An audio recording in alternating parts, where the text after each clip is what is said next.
c'est pas normal. La radio libre, là où vous pouvez nous dire ce qui ne va pas chez vous, madame, monsieur. Mais surtout, gardons toujours à l'esprit de respecter nos autorités, la courtoisie dans le langage. Ayons tout simplement le bon ton au 20 21 44 42 ou encore au 20 24 27 87. Valentin Kwasi est à la technique et c'est également lui qui vous reçoit au standard. Je suis l'ami des jeunes Didier Fondrichement. Nous sommes à Diego Nefla avec monsieur Kofi Joachim. Bonjour monsieur Kofi Joachim. Monsieur, bonjour. Alors, vous nous parlez d'assurance Somavi. Oui. Oui, allez-y. Je suis souscrit à la Somavi. Je pensais que cette assurance pouvait nous sauver selon son initiative. Mais je suis parti depuis août 2017 à Abidjan pour faire un rachat. Quand je suis parti, on m'a dit que je pouvais faire sur ma cotisation 1 million et quelques. Bon, j'ai dit, bon, dans ce cas, je prends 1 million. Ils m'ont fait faire le dossier, faire une demande. Ouais, j'ai fait ma demande, ils m'ont dit, bon, allez-y, passez dans 3 mois. Rappelez-nous dans 3 mois. J'ai rappelé dans 3 mois. Ils m'ont dit, bon, le dossier est en étude. Et jusqu'à là, ça fait août 2008, ça fait 1 an et quelques. Et chaque fois que j'appelle, on me dit, bon, le dossier est étudié, bon, on va te faire le chèque. Quand le chèque va arriver, on va t'appeler. Donc, jusque-là, vous n'avez pas encore le chèque? Je n'ai pas encore eu mon appel. Ah, d'accord. Chaque fois que j'appelle, c'est la même chose. Alors, qui vous avez vu finalement? Quel responsable vous avez vu là-bas? On va pas dans cette assurance-là. Bon, le monsieur s'appelle M. Edil. Il faut repartir, le revoir, et puis bon, si ça se trouve que ça se complique encore, essayez de voir le directeur général ou bien celui qui est au-dessus pour que les choses puissent aller. Déjà, la radio a l'information, je crois qu'ils ont été donc interpellés à partir de la radio. Ils vont commencer à faire attention, donc il faut repartir, je pense que les choses vont avancer quand même. Ok, je vous remercie. Je vous souhaite beaucoup de courage et bonne chance surtout. Et bonne journée, merci d'écouter Radio Côte d'Ivoire. Koulibaly Mamadou nous appelle de Kani. Alors bonjour monsieur Koulibaly. Bonjour, c'est... Oui, Ami des jeunes. Oui, merci beaucoup. Alors, vous nous parlez de... Oui, je vais très bien. Oui, on va parler de courant. Voilà, affaire de courant. Même Koulibaly de Ouattara là.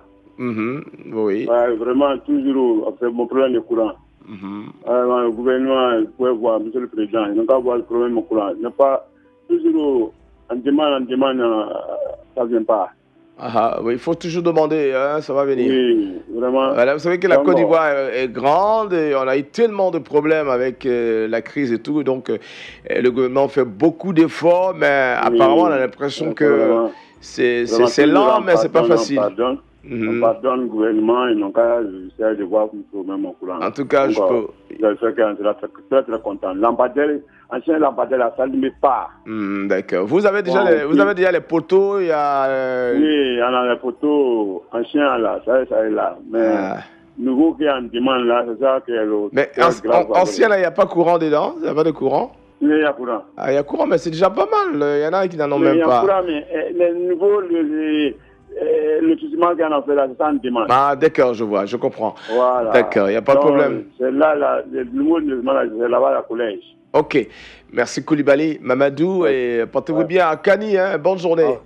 Oui, c'est pas facile de gérer l'État. Tout le monde veut en même temps, au même moment, et il faut dire que c'est pas facile. Bonne journée à vous. Boulkwakou nous appelle de Iré. Bonjour. Monsieur Boulkwakou, bonjour. Bonjour, monsieur. Vous nous parlez de déguerpissement. Oui. C'est où et il s'agit de quoi? Bon, le déguerpissement a été fait dans le Fangui. Depuis 2016. Bon, ils nous ont déguerpissé depuis 2016. Bon, le gouvernement n'est pas venu pour nous regarder un peu. Bon, on ne sait pas. Nous n'est pas les Ivoiriens. Mais vous n'êtes pas des Ivoiriens. Qu'est-ce que vous faites là-bas alors? Bon. Non, ne parlez pas comme ça. Nous sommes tous des Ivoiriens. Vous voulez dire qu'on n'a pas encore fait attention à vous depuis 2016, c'est ça? Oui, depuis 2016, on n'a pas fait attention. Vous avez été censé enrôler tout?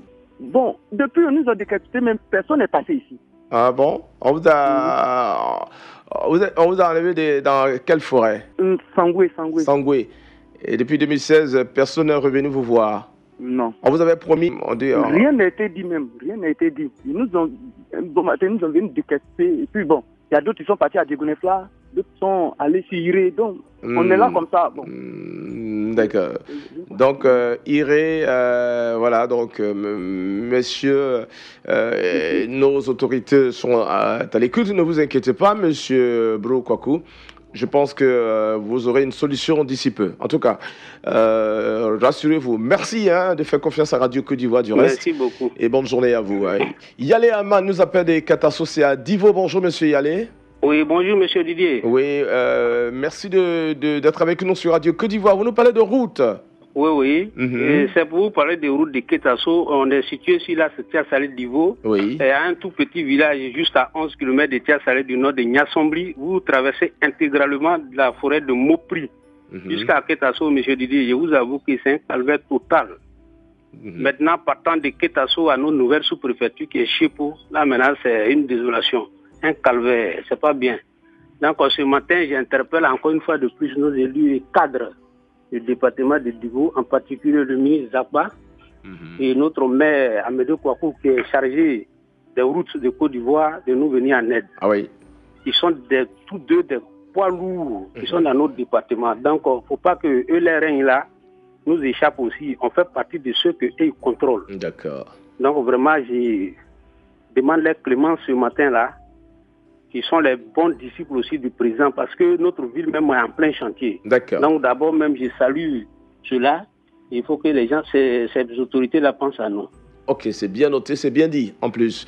Voilà, vous êtes la voix des sans-voix ce matin. Merci beaucoup, Yalé Aman, et portez-vous bien à Divo, à Ketasso, je veux dire. Nous allons à Bondoukou avec monsieur Kwame Dongo, bonjour. Oui, bonjour, monsieur Didier Faner. Vous avez un problème d'eau? Oui, très dangereux ici. Ah bon? J'appelle du village de Pana, dans la sous-préfecture de Bondo. D'accord. On a un problème d'eau au niveau de ce village parce que, monsieur Faner, imaginez qu'un village comptant plus de 5000 âmes, on n'a qu'une seule pompe. Ah non, pour ce fait, les femmes sont obligées de se lever à 4 h du matin. Ouais, et c'est pas sûr que même vous allez avoir de l'eau. Ah oui, c'est extraordinaire. Pour vos besoins. Et nous demandons, je profite de votre antenne pour lancer un appel à toute personne de bonne volonté de venir en aide pour la population de Pana. Alors les élus, on dit l'eau c'est la vie. Oui, mais les élus, ils sont à quel niveau? Est-ce que vous les avez approchés? Les élus... Oui, normalement c'est le conseil régional que nous devons solliciter. Absolument. Ouais, mais pour le moment, on a eu à les solliciter, mais rien n'a encore fait. D'accord, il faudrait insister, puis vous mettre surtout en association. Je pense que ça marche comme ça. Lorsqu'on est en association, on est plus regroupé. On a beaucoup plus de chances de les avoir. Si vous allez individuellement, ce n'est pas tout à fait évident. Mettez les femmes dedans, vous allez voir que ça va aller très vite. Voilà. Sinon pendant les élections régionales, les gars sont venus pour les campagnes régionales. Bon, on leur a fait savoir le problème. Ah oui, comme ça vient de finir, je pense qu'ils sont en train de s'apprêter pour revenir vers vous. En tout cas, beaucoup de courage. Le message est perçu. Et bonne journée là-bas dans votre village. Ouedraogo Amidou nous appelle de Niplou, c'est à Tabou, j'ose dire. Allô, bonjour, monsieur Ouedraogo. Oui, bonjour, monsieur Didier Faner. Merci. Alors, vous nous parlez d'école. Voilà, c'est le problème d'école. Ici, on peut dire pratiquement qu'il n'y a pas d'école. Parce que l'école qui est là, c'est quelques maisons qu'on a fait en banco pour pouvoir mettre les élèves dedans. Bon, l'école n'existe même pas du tout. J'avais appelé une fois sur votre antenne, voilà, pour faire un appel. Ni plus souffle. Alors, près de 2000 personnes. Monsieur Drago, oui. Il n'y a pas d'enseignants affectés là-bas non plus? Il y a des enseignants, les enseignants même souffrent. L'État a affecté des enseignants, mais pas d'école, il n'y a pas d'école. Les classes ne sont pas opérationnelles.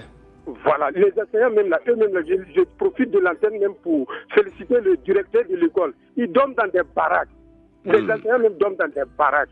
Non, c'est pas possible. Monsieur Didier, il faut que nous faisons appel au conseil régional. Très bien. Monsieur Pégré Donatien, qui se passe sur Niplou. L'école de Niplou est en faillite. Nous comptons sur le conseil régional. On a fait des bancos pour pouvoir mettre mes élèves dedans. Mais pratiquement la majorité ne fréquente pas. On ne sait pas si on dit l'école gratuite. Est-ce que Niplou est inclus dedans ou bien c'est comment? Ah oui, là, c'est une question. Pour pouvoir recevoir les enfants. Ah, oui, vous faites bien de poser la question et ça, il faut la poser également à vos élus locaux. Hein. Voilà, le conseil régional, le maire et tous les cadres de la région pour pouvoir vous aider quand même. Oui, c'est pour cela mais en attendant, les parents, essayez de voir si vous ne pouvez pas cotiser pour mettre les enfants dans les meilleures conditions en attendant que les gens vous aident. Oui, on a fait même, on vient même de faire des trucs pour construire une classe de CM2, parce qu'on met CM2, CM1 dans la même classe. Ah, d'accord. Mais on est en train de faire quelque chose en banco là pour pouvoir les retirer, pour mettre dans leur classe. Oui, on fait effort, mais nous demandons le soutien aussi de l'État. Tout à fait, vous avez bien raison, évidemment. Voilà.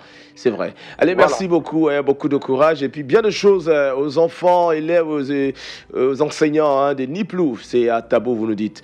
Bonne journée là-bas. Nous revenons à Abidjan avec Enda Venance, bonjour. À Trècheville. Oui, bonjour monsieur. Alors vous nous parlez d'accident. Quel accident?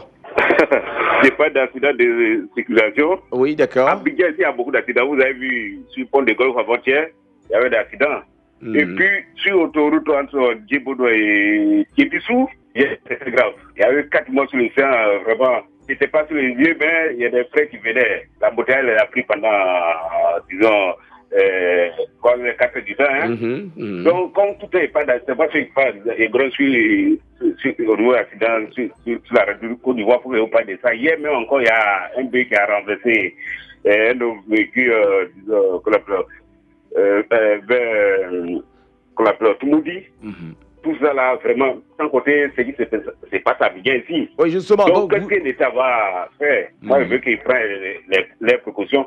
Si sur l'autoroute, même si on peut mettre les deux dames là, pour que les véhicules puissent rentrer, on n'a pas besoin de faire casser les qu'on appelle les hauts. L'autoroute. Si il y a deux dames et autoroute jusqu'à Boaké, tu vas voir qu'on n'aura pas de chauffeurs qui vont dormir sur le volant et puis ils vont aller doucement. L'autoroute est faite pour aller un peu vite. Décembre qui arrive. Venance. Il y a trop d'accidents à Billard. Oui, monsieur Ndam. Allô, monsieur Venance. Oui. De quoi il s'agit exactement? Alors, qu'est-ce que vous dénoncez? Qu'est-ce que vous voulez qu'on fasse réellement? Je veux que s'il y a un accident après le constat, lui qui n'a pas raison, lui il paie, lui qui n'a pas raison, lui il paie les constateurs. Et puis on prend son permis au moins 3 mois, il ne roule pas. D'accord, donc il faut des mesures draconiennes, très rigoureuses, c'est ça, hein? Il faut être plus dur. Pardon? Vous voulez qu'on soit plus dur maintenant avec Mais sans ça, on n'aura pas de solution. Tu vois, des morts au niveau des véhicules. Alors que s'il y a un véhicule qui a arrêté sans bouger, il ne peut pas faire accident. Très bien. Accident. Allez, merci. On a compris le message, mais en même temps, vous dire que l'autoroute aussi est faite pour aller un peu plus vite. Hein. Si on met des dos sur l'autoroute, ça va être autre chose finalement. Merci, bonne journée. Merci de nous appeler de Trècheville. Nous sommes à Boaké avec Thuy Michael. Bonjour. Bonjour Didier Fondé. Merci. Alors, il y a un problème de courant à Boaké? Non, pas à Boaké. C'est où? À Vavois, dans mon village. Ah, d'accord. Mais vous nous appelez d'où en ce moment? Je vous appelle de Boaké. Ah, ouais, voilà. Autant pour moi. Là. Donc, à Vavois, il y a un problème de courant. Allez-y. Voilà. En fait, je suis ressortissant de Guabafla, village situé dans le département de Vavois. Chaque fois, j'appelle pour décrire ce problème. Depuis 1999, les poteaux électriques ont été implantés.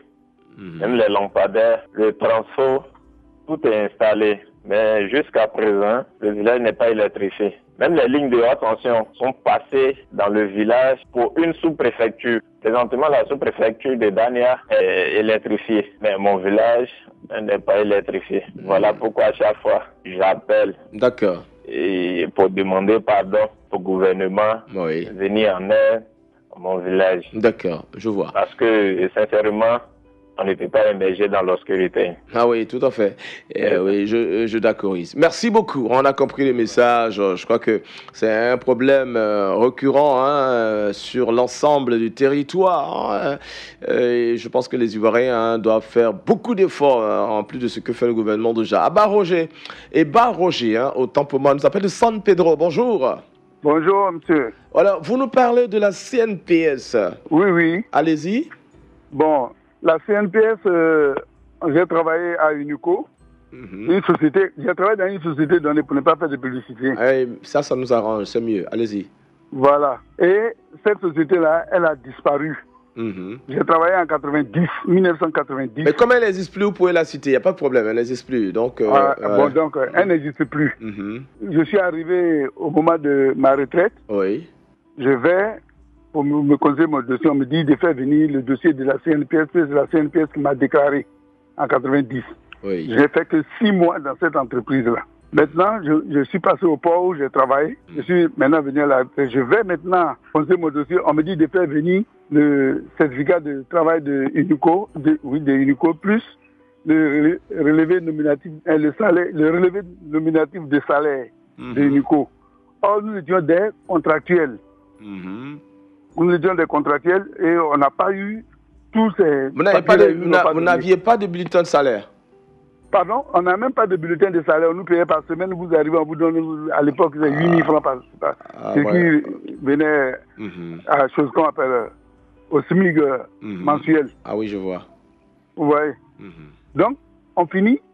Maintenant, je vais, comme on me dit de faire, je vais là, la société a été, chose qu'on appelle, a disparu. Il y a une autre société qui l'a reprise, qui l'a rachetée. Je vais auprès de cette société, elle dit qu'ils n'ont pas reçu les trucs des journaliers là-bas. La CNPS me demande de faire forcément venir ces 2 documents-là. Sinon, ça fait 2 ans.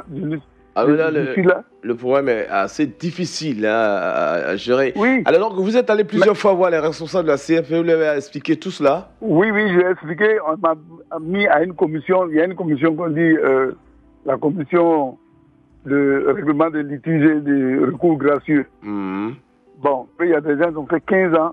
Jusqu'à présent, ils n'ont même pas eu leur argent. Oh là là. On ne s'occupe même pas de... Bon, je ne sais pas si la commission qui travaille pas... Mais à présent, on a la CNPS qui intervient sur les antennes de Radio Côte d'Ivoire. Je pense que les choses se sont améliorées depuis quelque temps. Il faut repartir les voir. Les choses se sont quand même améliorées. D'après ce qu'on entend sur les antennes de Radio Côte d'Ivoire ici, les prestations ont beaucoup évolué. Donc, il faut repartir. Je suis reparti même 2-3 fois.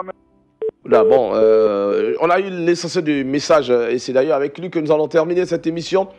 On va dire cette rubrique dans cette émission, la grande matinale d'info de sport. Valentin Kouessi était donc à la technique également au standard pour vous recevoir. J'ai essayé de rassurer les uns les autres et d'apporter un peu mon grain de sel pour que les choses se passent bien. C'est pas facile, la critique est aisée, mais l'art est difficile. On ne peut pas tout faire à la fois, mais il faut quand même insister et je suis d'accord avec vous. C'est en insistant que les choses vont changer, j'espère. C'est pas normal. Vous pouvez réécouter cette émission sur notre site internet www.rti.ci, onglet Radio Côte d'Ivoire.